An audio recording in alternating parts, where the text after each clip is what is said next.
ఎట్లా అనిపించింది అన్న కింగ్డమ్ సినిమా? కింగ్డమ్ నిజం చెప్తున్నా, లోపల ఏం తగలబెట్టినా అనిరుద్ధ్ ఆ బక్కోడు సీరియస్ గా అంటే బక్కోడు కాదన్నవాడు. అని అమ్మ సినిమా ఉండేది ఇంతైతే ఆ సీన్కి ఈయన ఇచ్చే బ్యాక్గ్రౌండ్ స్కోర్ మాత్రం వేరే లెవెల్ అన్న. నిజం చెప్తున్నా, నరానికి ఒక డ్రగ్ ఎక్కినట్లు ఎక్కింది అన్న సినిమా మాత్రం.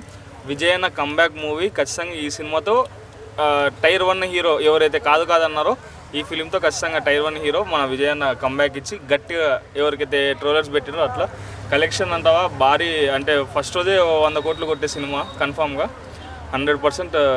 అంటే నాకు నచ్చినంత వరకు అయితే ఫిలిం బ్రదర్ ఎమోషన్ కానీ ఆ సెంటిమెంట్ పండింది. ఇంకా అదే ఇంటర్వెల్ బ్యాంగ్ అన్న, అబ్బా ఇంటర్వెల్ బ్యాంగ్ అయితే మతి చెడిపోయింది అన్న. అసలు ఎక్స్పెక్ట్ చేయలేదు అది. దాని తర్వాత మళ్ళీ కింగ్డమ్ 2 పార్ట్ 2కి అది ఇది అని అట్లేం లేదు. ఈ ఫిలింలో ఏదైతే ఎండ్ కావాల్సినదో అంతవరకు ఖచ్చితంగా ఈ స్క్రిప్ట్లో ఉంది. చాలా బాగా అనిపించింది.